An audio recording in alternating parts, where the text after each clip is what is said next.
अभी आपको खलीलुर रहमान कमर की समझ आ गई, जो ये कहते हैं कि मुझे तो अपनी समझ खुद भी नहीं आती अभी तक? मुझे इनकी समझ आती, मैं इनको अच्छी तरह से समझती ये बड़ा मानी खेल साहब ने जुमला बोला है। हूँ। ये ऊपर से मासूम से लगते हैं, बस अंदर से नहीं, अंदर से नहीं। अंदर से तो काफी मासूम है। माँ जो है ना वो 20, 22, 24, 25 साल तरबियत करती है। बाकी की उम्र जो मर्द जीता है वो बीवी की तरबियत होती है। तो वो इनका तरबियत याफ्ता हूँ मैं। और माँ जो होती है ना अपने बच्चे की भी गलतियाँ माफ़ कर देती है। इसी तरह शौहर भी एक बच्चा होता है जिसको छोड़ा नहीं जा सकता उसकी गलतियों को, उसे माफ़ किया जा सकता है। बहुत ये शरारतें करते हैं और ये भी करते रहते हैं। गलतियां करने से बाज नहीं आए अभी तक ये? इन्होंने कभी गलती की ही नहीं। उससे हो जाती है। खलील साहब ड्रामों में जिस तरह की एक आइडियल औरत को पोर्ट्रेट करते हैं, क्या आपने कभी कोशिश की है या आप करती हैं कि आप भी उसी तरह की औरत बने? ये सवाल मुझसे पूछिए, ये वही औरत है। मैं वही औरत हूँ अल्हम्दुलिल्लाह, जिसको ये कॉपी करते हैं। ये वही औरत। खलील साहब जब लिखते हैं तो वो क्या इंस्पिरेशन आपसे लेते हैं? जब भी लिखते हैं तो पहले ये हमें सुनाते हैं, फिर हम पहले उस पूरे को खुद एंजॉय करते हैं और कभी कभी रोते भी हैं कि सीन इतना सीरियस होता है। और खलील साहब भी रोते हैं हमारे साथ बैठ के आंसुओं के साथ। अभी लास्ट बाबा ने मुझे कोई एक हफ्ता पहले मेरे पास तुम हो का लास्ट सीन सुनाया था और अजानें हो रही थी और हम दोनों, बाबा मुझे सीन सुना रहे थे और बाबा रो रहे थे सुनाते हुए और मैं बाबा के साथ रो रही थी और मैंने कहा बाबा यहीं ख़त्म कर दे। और ये जब बाबा 4 साल पहले लिख रहे थे, रूमी के और हुमायूं के कुछ सीन थे, वो भी बाबा लिखते हुए रो रहे थे। और वो मुझे याद है जब ये बाबा ने मुझे बताया कि मेरे पास तुम हो स्टार्ट हो रहा है, मुझे याद आया कि बाबा ये स्क्रिप्ट वो वाला है जिस पे बाबा रोए थे। बाबा मुसलसल जब भी लिखते थे बाबा ने टिश्यू पकड़ा होता था और बाबा साथ साथ आंखें साफ करते थे। किसी करैक्टर पे गुस्सा आया हो कभी? नहीं, मुझे नहीं कभी, मुझे पता है ये लिखा है, अभी काटेंगे तो चेंज हो जाएगा। अच्छा। जिस करेक्टर पे हमें गुस्सा हो ना उसको हम रहने नहीं देते, उसे वैसे ही हम डिलीट कर देते हैं। खलील साहब अपनी ज़ात में एक अंजमन है,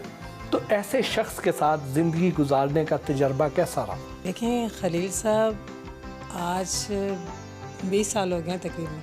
इससे पहले खलील साहब बैंकर थे। वो हमारा एक ऑफिसर टाइप था जीने का अंदाज, उसमें और इसमें बहुत ज़्यादा फ़र्क है। उस वक्त खलील साहब हमारे बहुत ज़्यादा क्लोज थे। उस वक्त मैंने कभी किसी औरत के साथ ही जाने दिया। आप बैठी हो साथ आके, कोई भी हो, मैं अब नाम नहीं लेना चाह रही, तो वो आके कंधों पे भी चढ़ के बैठ जाती हैं और मुझे बर्दाश्त करना पड़ता है। इस लाइफ के तकाजे हैं कुछ। अगर हमने किसी के साथ गले मिलना या बात करनी तो उसके कोई माने नहीं होते। पहले इस बात की इनको परमिशन नहीं थी। परमिशन क्या, लड़की मेरे करीब से गुजरने नहीं देती। अब ये है कि आते ही वो चिपक जाती हैं, करती हैं, तो मैं क्या। ये आप खुशी से कह रही हैं, बेबसी से कह रही हैं? नहीं, मैं बेबस नहीं हूँ कभी। वो अल्लाह माफ़ करे सर। जिस बात में मैं बेबस हूँ ना वो मैं काम करने नहीं देती। जो काम होता है मेरी मर्जी से होता है। अगर जो मैं नहीं ना चाहती फिर खलीलुर रहमान कौन है भाई?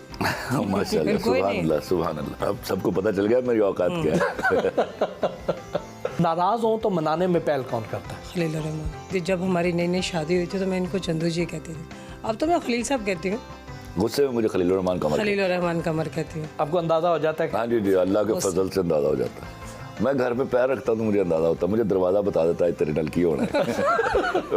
और नाराज़ी में पहल कौन करता है? देखिए मैं छोटी बातों पे नाराज़ नहीं होती और जब मैं होती हूँ ना फिर मैं पूरा होती हूँ। तू तो ऐसी गल कर ही नहीं हो, तू वलियां दे खानदान दी सर सबसे पहले नाराज़ होती है। आपने अपने बाबा से कोई बात मनवानी हो तो आसानी से मान जाते हैं? ये सवाल आप बाबा से पूछे। मैं उर्फ़े आम में लोग जानते हैं कि मैं अपनी बीवी से डरता हूँ, लेकिन मैं सबसे ज़्यादा अपनी इस बेटी से डरता हूँ। मेरी ज़रूरत ही नहीं है इसको इनकार कर दूँ। आपने खलील साहब से कोई बात मनवानी हो तो आप उनको रिक्वेस्ट करती हैं या अहकामात सादर कर देती हैं कि जी ये काम ऐसे होना चाहिए? जब मैंने खलील साहब से कोई बात मनवानी हो ना फिर मैं हंस के बात करती हूँ, बड़े प्यार से। मैं आपको एक बात बताऊं, मेरी ज़िंदगी घूमती है इसके इर्द गिर्द। मैंने ज़िंदगी में जो कमाया ला के इसकी हथेली पे रखा। मनवाता तो मैं हूँ इससे कि चलो यार थोड़े जो पैसे दे दे। मेरा इन्फ्लेशन के हिसाब से मेरा खर्चा बढ़ता है। पैसे तो मेरे पास होते ही नहीं है, पैसे तो इसके पास होते हैं और उन पैसों का हिसाब भी देना पड़ता है। और उसका मैं इससे मैं हिसाब नहीं ले सकता, मैं अपना हिसाब देता हूँ। I take pride. तुम कल 3000 रुपया देता सी, 10 3000 तक ही कीता। 3000 नहीं मैं देती, 5 से नीचे नहीं मैं देती, 5-10 देती हूँ। और मैं चाहे 25,000 का नमक ले आऊँ ना, इन्फ्लेशन बढ़ गई है तो खर्चा बढ़ गया है। खलील साहब बहुत अच्छे इंसान है, सच्चे इंसान है, खरे इंसान है, झूठ नहीं बोलते। बस कुछ खराबियाँ होती हैं बंदे। हाँ, इन्नियां खराबियां ना होते मैं तो उत्ते वहाँ फिर फरिश्ते को बस खलील साहब छड्डो तो मैं अपने आप में दुनिया से मैनेज किया है। वेडिंग एनिवर्सरी, आपकी सालगिरह याद रखते हैं या नहीं? वैलेंटाइंस डे पे मैसेज नहीं, मैसेज क्या, कभी कभी फूल भी ला के देते फूल भी लाते हैं। मैं आपको बता रही हूँ ना कि ये बड़े लवर किस्म के शौहर हैं। अल्लाह इनको सलामत रखे, ज़िंदगी दे, इनके बगैर हम कुछ भी नहीं। जैसे खलील साहब तो ड्रामे बनाते भी हैं, बच्चे भी अब तो माशाल्लाह इस प्रोफेशन में हैं, तो आप भी इसमें कोई किरदार अदा करती हैं? जी, मैं ड्रेस डिज़ाइनर हूँ। इनकी फिल्म भी अब जो वो काफ कंगना बनी है उसमें सब डिज़ाइन मैंने ही बनाए हैं। और इनके ड्रामों में लंडा बाज़ार में जो ये मेयर हुक्म थे, इसके जो जितने इनके कॉस्ट्यूम थे वो सारे मैंने ही बनाए हैं। फिर कौन सा था ड्रामा मारी वाला, तुम यही कहना, उसके सारे कपड़े मैंने बनाए थे। दिल है कि दिया है, सबके मैंने डिज़ाइन किया। मेरा सिर्फ ये है कि ये अपनी मर्ज़ी से काम करते हैं, मैं इनकी मर्ज़ी से काम करती हूँ। मुझे सुबह ऑर्डर होता है कि रात को 4 सूट चाहिए, रात को ये चाहिए, मैं कहता हूँ 4 सूट चाहिए, रात को इतना काम करना है आपने, और मैंने जिस तरह भी करना है मैंने करके देना। ये करके देती है। बेटी के लिए भी आपने को सोचा है कि फ्यूचर में किसी प्रोजेक्ट में आपके साथ होंगी? एब्सोल्युटली, देखिए वो मेरे साथ तो पहले से ही है, शुरू दिन से, जब से ये समझदार हुई है। मैं सबसे पहले सीन लिख के इसको सुनाया करता हूँ, और आज भी मैं बहुत सारे कामों में, कास्टिंग में इससे मशवरा करता हूँ, और टाइटली मशवरा करता हूँ। बाज़ कास्टिंग कैरेक्टर्स के ऊपर नाराज़ हो जाती है कि ये नहीं चाहिए, तो मैं इसकी बात मानता भी, सुनता भी, और until I really convince her. और अभी I am just thinking about कि I should reestablish my production house, तो she will be heading that production house इंशाल्लाह। रीमा, आप खलीलुर रहमान कमर साहब के बारे में क्या जानती हैं, क्या कहना चाहती हैं? लंबा धागा और लंबी ज़बान हमेशा उलझ जाते हैं, इसलिए धागा लपेटकर और ज़बान समेट कर रखनी चाहिए।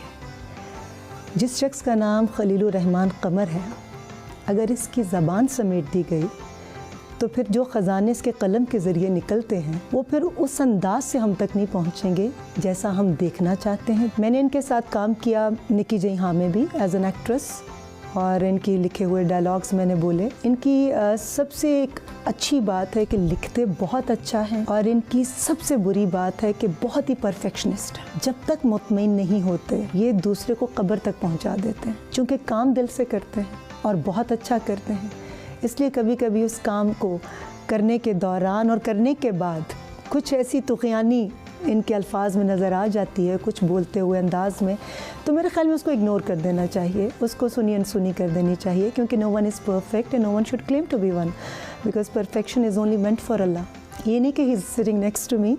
मैं बहुत कुछ इनके बारे में बोलती भी हूँ, हमारी लड़ाइयाँ भी होती हैं, हमारे झगड़े भी होते हैं, मगर उसमें भी एक अदब का हमारा बीच में एक सिलसिला रहता है, एक ताल्लुक़ रहता है, मगर उसमें कई दफ़ा इनका एक अंदाज़ है जो मुझे मैं समझ गई हूँ कि वो उसमें मेरी दिल आज़ारी नहीं होती, मेरी बेइज्जती नहीं होती, ये सिर्फ मुँह का बड़बोला है। मुझे तो वो बुड़बुड़ाहट भी मायूब नहीं लगती। आप इतना अच्छा कैसे बोल लेती हैं? क्या ये भी आप खलील साहब से सीखा है आपने? 1 मिनट इसका जवाब मैं दूंगा। सबसे पहली बात मैं बाबांगे दोहर आपको बताऊं, करीमा के फरिश्तों को भी मालूम नहीं था कि वो मुझसे मिलने आ रही थी, हम एक फिल्म को डिस्कस करने जा रहे थे। She didn't know at all कि she will be part of this programme at all. It was my request कि she sitting here and she didn't know what to say about it, she is saying it all extempore. देखिए, मैं खलील साहब को भी उन लोगों में शुमार करूंगी जिनसे सीखने का मुझे मौका मिला। इल्म तो एक ऐसी ताकत है कि जितना आप हासिल करते हैं उतना ही आपको अपने जाहिल होने का अंदाज़ा होता है। सुभान अल्लाह, बहुत अच्छी बात की। इल्म तो बहुत अच्छी बात कही तुमने। दुनिया भरी पड़ी है तो तेनों की हो गया खलीलुर रहमान कमर। आप कोई मूवी ला रही हैं? जी इंशाल्लाह। मैंने एक प्रोग्राम में सुना कि कोई कह रहा था खलील साहब को एडवांस दिए, इतने साल से वेट कर रहे हैं। अरे भाई, मैं इनसे इतना, मेरी इनकी फैमिली के साथ ताल्लुक़ है गुज़िश्ता 17-18 साल से, मैं 4 साल से इंतज़ार कर रही हूँ, और मैंने इनको कहा हुआ है कि जी मैंने कहानी आप ही से लिखवानी है और आप ही लिख कर देंगे, तब मैंने फिल्म शुरू करनी है। ये जो आजकल कुछ ख़वातीन ऐसे मनफी रिमार्क्स दे रही हैं खलील साहब के बारे में, आप क्या समझती हैं कि क्या उनकी बात सही है? कुछ तो लोग कहेंगे, लोगों का काम है कहना। जिसने चोरी नहीं की उसको कोई फ़र्क ही नहीं पड़ता, तो ये तो आपके अपने अंदर का इत्मीनान है। अगर कोई किसी को कुछ कहता है तो बहुत सारी बुराइयां भी हैं, कड़वाहट भी बहुत है, इनके लबो लहजे में कभी आ जाती, लेकिन इन सब पर जो चीज़ भारी है कि ये अपने कलम से ऑनेस्ट है। ये जो लिख कर देंगे ये दिल से लिख कर देंगे, वरना टाल मटोल कर देंगे और फिर लोग कहते हैं खलील साहब ने स्क्रिप्ट नहीं दिया, वो मत उसकी तकलीफ़ करो, बुरा दे देगा तो वो तकलीफ़ बुरा नहीं उनके लिए भी खलील रहमान कमर मर जाएगा। एग्जैक्टली। मैं तेरे हाथ बैत कर लूँ, मैं ऑन एयर ही। पर खलील रहमान कमर साहब के लिए मेरी बहुत सारे विशेज़ हैं। ये जो लिखते हैं, इनका एक लिखा हुआ जुमला जो नदीम साहब ने मेरी फिल्म कोई तुझसा कहाँ में बोला, नफ़रत से कोई बर्बाद हो या ना हो, ये प्यार साला बर्बाद कर देता है।